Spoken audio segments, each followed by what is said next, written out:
At so ayan, hi guys, welcome back sa channel natin at ituloy na natin itong si Hunter. Pero bago tayo magsimula, ay kung bago ka pa lang sa channel natin, ay huwag mo kalimutan mag-subscribe at pakipindot na rin yung notification bell para ma-update ka every time na meron tayong bagong upload. So yun lang naman at ituloy na nga natin to. So kahapon nga ay dito tayo natapos sa pag-reveal na itong si unang reyna natin, anak niya pala si Prince Hulkenberg, yung pangsyam na prinsipe. At so now, ang continuation niyan is balik na rito sa side nila Prince Benjamin. At eto nga, binabasa na ngayon yung sulat na binigay sa kanila ni Fujitsu. At ang nilalaman nga ng sulat na to ay ayun nga si Prince Hulkenberg ang tunay niyang nanay, yung unang reyna. At ngayon, marami raw hindi nagsasalita kasi natatakot lang sila. Pero etong si Prince Kacho, since napatay na siya, kaya hindi na nga raw siya natatakot lahat na pwede niyang sabihin. At eto, tuloy pa ni Kacho dyan sa sulat niya na ang ginawa ng unang reyna, humingi siya ng special o secret favor doon sa pangalawang reyna at sinasabi doon na protektahan si Prince Hulkenberg sa assassination na gustong gawin sa kanya nung mga kapatid niya pa. At ang gustong gawin nga rito ng unang reyna ay palitan yung line in order ng mga magkakapatid na prinsipe. Nang sa ganon ay maiwasan nga ni Prince Hulkenberg yung assassination nila Prince Benjamin. At eto nga raw yung kumakalat na theory sa international website. Pero eto nga tuloy din sa sulat na pagdating nga dyan sa line in order na yan, hindi na raw mahalaga yan kasi nga nagsisimula na etong battle dyan sa succession war. Pero kung etong rumors na to ay totoo, malaking problema yan kasi pwedeng gamitin ng unang reyna yung kanyang kapangyarihan para tulungan si Prince Hulkenberg na manalo dito sa succession war. So marami pa nga raw sanang gustong sabihin si Prince Kacho dito kay Prince Benjamin. Pero ayun, ay tignan-tignan na nga lang daw ni Prince Benjamin etong si Fujitsu.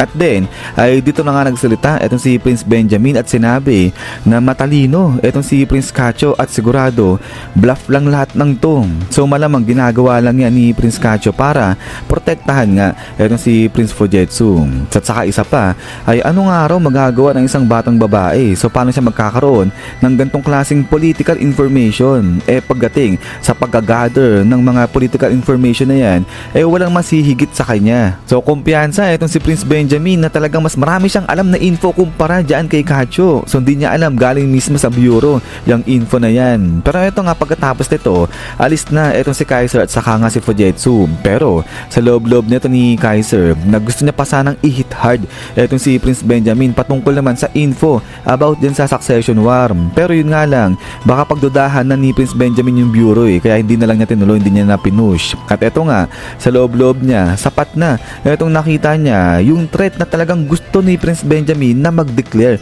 ng martial law. At then ay dito pinakita na nga na itong ibang mga prinsipe pa natin, binabasa na nila yung liham na binigay sa kanila ni Fujitsu. At pagkatapos niyan ay talo na nga rito sa side nila Melody at usap-usap na nga sila dyan. So sabi nga ni Melody dito na yung pang-apat na prinsipe at saka yung pang-13 prinsipe hindi nila tinanggap yung sulat. So ito medyo nang hinayang si Kacho, sabi niya nga kasi dyan gusto pa naman niya sana na babasa ni Prince Cherednich yung sulat. So sabi na nga dyan, tinanggihan niya, nirefuse niya, sabi ng ganyan. So ito sabi ni Kaiser, pinagmumukha namang mabait ni Prince Kacho si Cherednich. Ang ginawa nga raw ni Cherednich, nung iaabot nila yung sulat, sinabi, itapon na lang daw yung sulat, sabi ng ganyan. So grabe, hindi lang nirefuse pinapatapon pa yung sulat. But anyways, ay pagkatapos nga nito, ay sabi nga ni Kacho, pero sige di bali na. Kasi nga, kahit isang ngalan daw sa mga prinsipe, yung magkaroon ng interes sa infong binigay nila, ay win-win na nga raw sila doon. At saka isa pa, dahil nga raw sa ginawa ni Fujitsu na pagbibigay ng info sa iba't ibang prinsipe, kaya baka nag-gain pa ng respect etong si Fujitsu sa ibang prinsipe at baka mamaya niyan mag-relay na yung ibang prinsipe dito kay Fujitsu pagdating sa mga info. Pero ito nga sabi ni Kaiser, yung malagyan pa lang nila ng mark yung kwarto mismo ng pampitong prinsipe, talagang panalo sila doon kasi yun naman talaga yung pinaka-goal nila yung ma-mark etong ang kwarto ni 7th Prince nang sa ganun maging successful yung kanilang operation. At then ay eto nga salita ngayon si Melody, sabi niya nga dyan na ngayon yung susunod na hakbang yan talaga yung pinakamahirap na. Pero magpahinga muna sila ngayon, sabi niya ganyan, huwag nilang pwersahin si Fujitsu. So ayan, payag naman eto si Kacho saka si Kaiser na pahinga-pahinga muna. Pero biglang salita na nga eto si Kacho, sabi niya nga dyan, okay sige, bukas na bukas gagawin kaagad nila ay ang operation nila. At then ay pagkatapos nito ay talo naman dito sa side nila Kurapika. Dahil ito nga sinabi ni Kurapika dito kay Queen Oito na malabo nang tumakas dito kay Black Whale dahil kung sino man yung tatakas dyan kay Black Whale ay mamamatay, sabi niya ganyan. So ito ngayon nalungkot. Itong si Queen Oito sabi niya nga dyan, so ibig sabihin talaga magtutuloy-tuloy magpapatayan itong mga magkakapatid na prinsipe na to.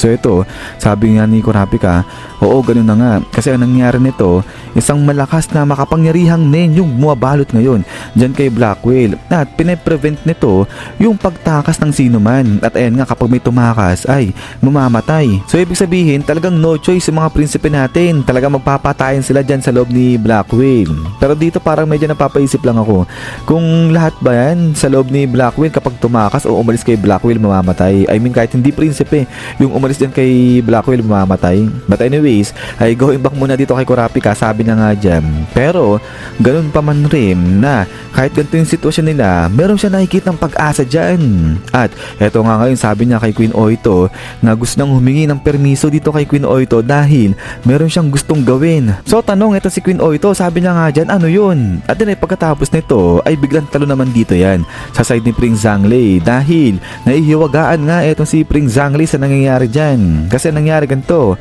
meron nga raw siyang hawak dyan na 7 coin na galing doon sa kanyang Nenbeast. Tapos meron siyang 3 coin na binigay naman doon sa kanyang mga guards. So lahat daw ng coin na yun tig-piso lang yung value, pero yung isa biglang nagbago ng value, naging 10 piso. So ngayon din nila alam kung bakit nangyari yun, kung paano nangyari yun, kasi sa mismong araw lang din na yan nagbago yung value ng isang coin. So kaya nga eto tanong ni Prince Zhangli dyan sa kanyang mga private guards kung meron ba silang idea o opinion sa nangyari nga na to. So kaya ayan sagutan sila. So sabi nga nila rito na kada araw may napuproduce na isang coin o pisong coin ganyan. Ngayon sa pang-10 araw nagbago yung value ng isang coin, naging 10.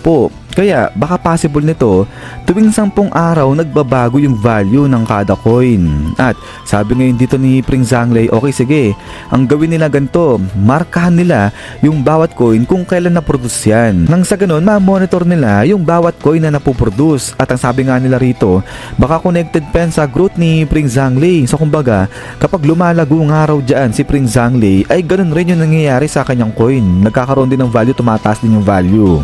At eto nga tuloy sa pagbibigay ng mga opinion idea itong kanyang private guards. Pero sa loob-loob ni Prince Zhangli dito na mga basic lang itong mga idea ang binibigay sa kanya nung bata niya. So now kung kailangan niya nga raw talagang makakuha ng info patungkol sa Nen at lalo na para malaman niya yung best ability ng kanyang Nen guard tuloy ng kanyang Nenbeast, ay kinakailangan niya nga raw yung isang katulad ni Kurapika. So kaya ito sabi niya, sige pakitawagan yung number room na 1014. So yun yung room nila Kurapika. At so ayan pagkatapos nito ay balik na nga dito yan kay Kaiser at sa bureau kausap niya. So ito pinag-uusapan nila yung mga insidenteng nangyayari dyan sa side ni Prince Hulkenberg na sa tuwing may kasamang grupo etong si Prince Hulkenberg biglaan na lang sisibagsakan, nahihimatay yung mga kasama ng grupo at ilang beses na raw kasing nangyari yan.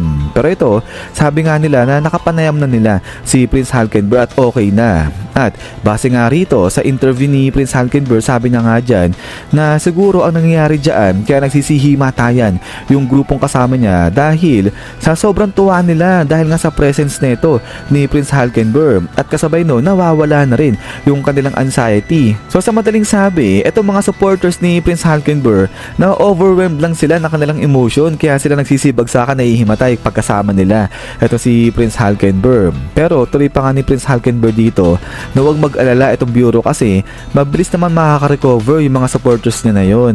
At eto sabi ngayon nila Kaiser na tama, etong si Prince Hulkenberg mabilis makarecover yung mga supporters niya na nahihimatay. Tapos ayun, back to work na ulit, balik na sila sa mga normal nilang gawain. Pero sabi nga ng kausap dito ni Kaiser, yun nga lang, meron kasing isang problema rito. Kasi yung isang staff nito ni Prince Hulkenberg, nagpakita siya ng sintomas na ganoon rin yung nahihimatay. Pero hindi niya kasama si Prince Hulkenberg at nangyari pa yon sa ibang lugar saka sa ibang oras. So kaya naman, eto nga, tanong ngayon ni Kaiser, di ba coincident lang yon? Saka sino yung staff na yun ni Prince Halkenberg? Sabihin mo, sabi ng ganyan. Kasi balak nga raw neto ni Kaiser na puntahan at interviewin yung tao na nga na yun o yung staff na yun ni Prince Halkenberg. So sa isip-isip ni Kaiser dito na baka pwede niyang sabihin dyan sa grupo nila Halkenberg kung ano talaga yung current situation na meron sila. Nang sa ganun ay makita niya rin, malaman niya kung ano talaga yung pinaplano ng grupo nila Halkenberg. At saka isa pa, baka ma-convince na nga raw na itong sila Halkenberg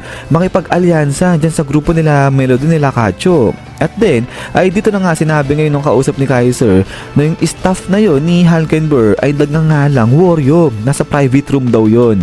At then, ay pagkatapos nga niyan, ay eto na nga, punta na dito kay Warrior, yung staff ni Halkenberg. At eto ngayon, pinuntahan na siya ni Kaiser. So ito sabi nga dito ni Kaiser, nasabihin na ni Warrior kung ano talaga yung totoong nangyari. Kasi alam nila na may misteryosong ability yung ginagamit dito sa Succession War. Kasi nga raw, yung pang-10 prinsipe si Kacho, ginamit yung kanyang ability para tumakas sana dyan kay Black Whale, pero namatay siya. So kaya nga raw, etong si Black Whale ay parang nga raw na-covered dyan ng isang barrier at parang may kinalaman dito yung hari. So kaya nga magsalita na etong si Warrior. At ang tuloy niya pa nga rito, alam niya may ginagamit na something supernatural na kapangyarihan etong mga prinsipe. Kaya hindi raw tatanggap ng malabong sagot etong si Kaiser mula dyan kay Warrior. At saka isa pa, sinusuportahan naman daw ni Kaiser si 9P si Halkenberg as long as masisecure yung kaligtasan ni Prince Fujitsu. At din pagkatapos nga nito ay dito na nga pinakita ngayon ni Warrior itong kanyang kamay dyan kay Kaiser. At ayan nga, merong feather na nakatusok dyan sa kamay niya. So sabi natin ni Kaiser, ano yan? So ito explain ngayon itong si Warrior at sinabi niya nga dyan na ini-expect talaga ni Prince Halkenberg na pupuntahan siya nito ni Kaiser. At etong feather sa kamay niya ay mark daw yan na galing kay Prince Halkenberg.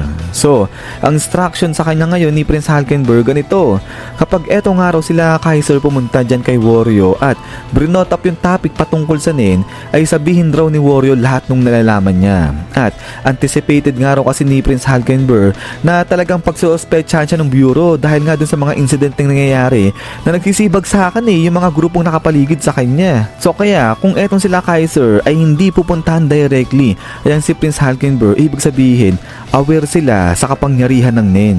So ito sabi nga ni Kaiser dyan, spot on, tumbok mo, sabi niyang ganyan. Pero ito tuloy ngayon ni Warrior dyan na si Prince Halkenberg mamamatay na, sabi niyang ganyan. At din ay pagkatapos nga nito ay eto nga, biglang talo naman yan sa side nito nila Prince Benjamin. At kausap niya rito si Balsamico, sabi nga ni Balsamico, okay na, mission complete, sabi niyang ganyan. At din eto ay makikita nga natin na possessed na ni Halkenberg itong si Balsamico. So ito sabi nga ni Balsamico dito kay Prince Benjamin na diba sabi ko sa'yo, magbabalita ako sa'yo, magre-report ako sa'yo ng positive result, sabi niyang ganyan. So dito hindi maintindihan itong itsura ni Prince Benjamin. So obvious kita na talagang parang gulat siya, hindi niya alam kung totoo ba itong sinasabi ni Balsamico o hindi. But then pagkatapos nga niyan ay talon ulit dito yan sa side ni Prince Halkenberg. Ito nakaratay na sa higaan itong si Prince Halkenberg dyan. So ito hindi natin alam kung talagang mamamatay na ba itong si Prince Halkenberg o hindi pa. Pero yun kasi sinabi ni Warrior, mamamatay raw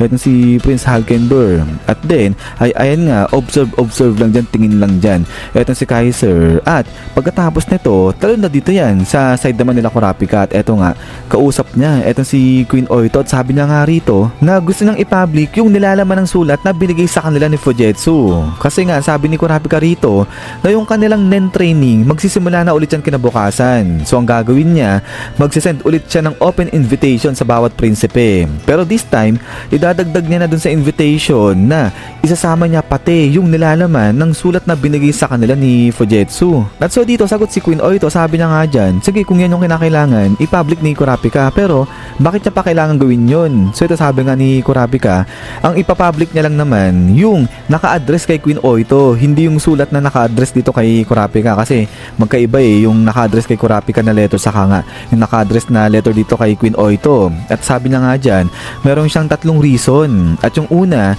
para mawala yung pagsuspecha sa kanila. Kasi yung nilalaman ng sulat para dun sa mga higher prince, naka-indicate dun yung mga krimen na ginawa nila. So kaya possible nito, baka raw nag-iisip yung mga higher prince na nalik rin itong kanilang krimen pati dun sa mga lower prince. At pag nangyari yan, pwede na mag-cause yan para girahin sila kaagad ng mga higher prince. So eto, yung gustong iwasan ni Kurapika. So kasi nga naman kasama si Prince Wabble dun sa mga lower rank na prinsipe. At yung sa pangalawang rason kung bakit gusto ni Kurapika na i-public yung letter nga nila Fujitsu na binigay sa kanila, kasi umaasa siya na kapag shinare niya sa iba, etong last will ba ni Kacho ay baka nga mag-slow down muna kahit papano etong succession war. At lastly, sa kanyang pangatlong rason ay baka raw kasi magkaroon sila ng contact doon na sa mga higher prince. Kasi possible nito na baka nga raw kontakin sila ng mga higher rank prince na wag muna ibulgar o wag talaga ibulgar nila Kurapika yung nilalaman ng content ng sulat na binigay sa kanila. At eto nga raw yung magandang opportunity para magkaroon ng contact dyan na sa mga higher rank prince. So eto yung isa sa mga inaasahan sana na mangyari nga ni Kurapika. Pero depende nga raw to sa kung sino yung ipapadala ng prinsipe na kakausap dito kala Kurapika. At din ay pagkatapos nga nito ay punta na nga ngayon etong sila Kurapika dito na sa kwarto ni Prince Zhonglei. At din ay pagkatapos niyan is yan guys, so hanggang dito lang itong chapter natin 403. At eto na nga rin yung pinaka last part niyan. At ayan ay ulit ay maraming salamat nga po sa panonood dito kay Hunter natin. So abang-abang lang para naman sa kasunod na chapter nito. At ayan ay huwag niyo po sana kalimutan mag-iwan ng like. So yun lang naman, so lagi mag-ingat, God bless niyo lahat at kita-kits tayo ulit.